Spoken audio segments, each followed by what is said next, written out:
So, you're at risk, and all of us are at risk. I'm not talking about coronavirus, STDs, or terrorism. I'm talking about sustainable development and how it's slowly affecting our lives. But do you ever stop and think if what we do is sustainable? Do you know what sustainable development means? Sustainable development is to make the world a better place for everyone now without destroying the possibilities for the next generation.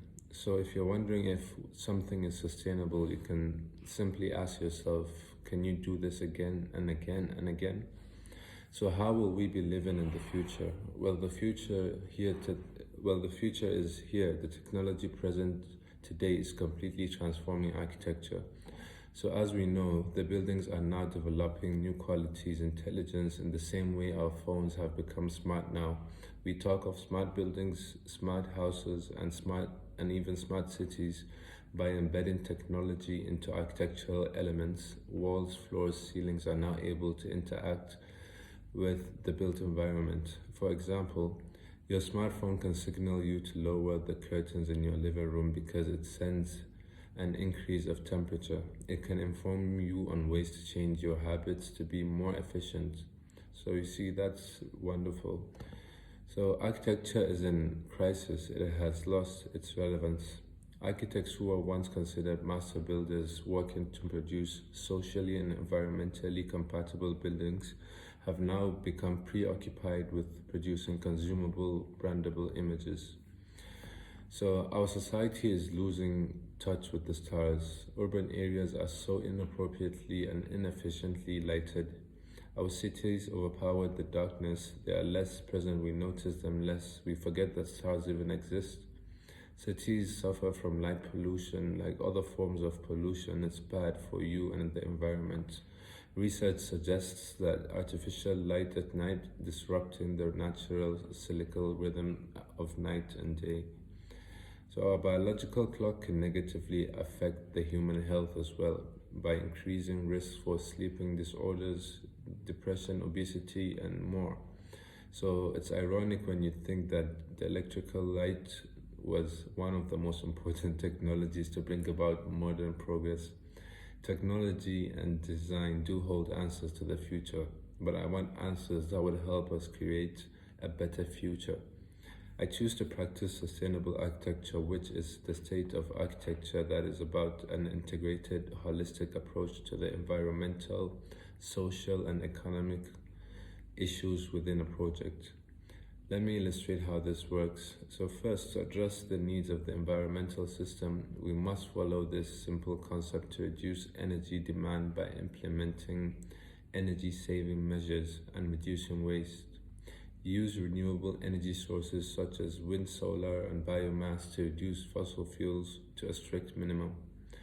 Buildings must become zero energy or energy neutral buildings that consume approximately as much energy as they can produce on site. So on-site renewable energy sources, reducing energy demand can be achieved by well insulating the building, but also by using systems benefiting from direct solar energy. In winter is incredibly effective, free, and frankly pleasant. Wind power can be utilized throughout the summer for cooling. Take this traditional East Mediterranean house, for instance. The difference of temperature between the hot paved areas of the cooler planted areas create a breeze by convection that flows through the house. Add water by evaporation, drop the temperature a few more degrees. That's my definition of a smart home. So to address the needs of the social system, we must improve the quality of our habits at the scale of the building quality. This refers to improving the health and comfort provided by our buildings. We do sport or physical activities to keep our bodies in shape. We may read books or go to the theater to stimulate and nourish our minds. How many people here live in healthy indoor environments? 90% of our time is spent indoors. That's a lot of time, surely enough to justify the concern we should have about the quality of our indoor environments. If I told you that I'm that in most buildings there is insufficient natural ventilation, would you be surprised that the health hazards from indoor emissions are 100 times higher compared to hazards from outdoor pollution? I imagine this would be I imagine this would surprise you. By improving physical factors such as acoustic, lighting, humidity, and temperature, we improve the quality of our indoor spaces.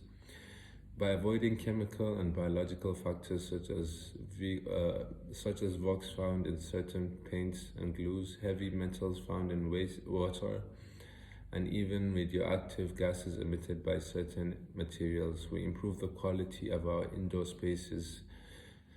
A building that isn't designed for the overall comfort of its inhabitants will give us headaches, allergies, exhaustions, and extra stress, resulting in complaints, shorten attention span, and reduce productivity. Finally, to address the economic system, we must build cost efficiently. The cost-efficient building isn't just about cutting initial costs or building cheaper. It's about optimizing resources and technologies. It's about questioning the use of space, avoiding to build a 400 square meter home when we can design a spatially efficient 250 square meter home. So it's about questioning our choice of materials, again, not justifying it in terms of initial cost, but in terms of durability and ongoing maintenance. The cost-effective building is about considering the entire life cycle of the building. It's about being aware of the initial costs and the running costs, and it doesn't mean you can have the best of both worlds. Sustainability is not about adding expensive photoactive panels to the roof of a conventional, inefficient building to produce energy when that investment could be put toward thermally insulating the building and reducing its energy demand. So sustainability is a concept that can bring back relevance to architecture at all scales. As a society, as a city, how do we build and maintain a better future? Are we planning our towns and cities sustainably? Are we developing public places within the urban tissue that encourage social exchange, create cultural value, and give an overall sense of belonging? We must be aware that we shape places and then these places shape us both as individuals and as communities. Sustainability can provide answers for a better future, provided we support it collectively, of course. Sustainability can be applied to other areas and activities.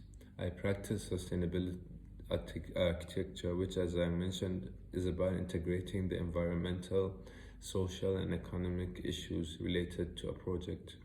So let's be creative. If money makes the world go round, then let's change our currency.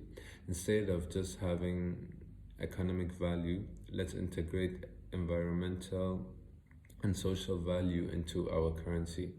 Here's the thing: I can help you design a comfortable home, an efficient office, a sustainable environment. So how can you help design a sustainable future?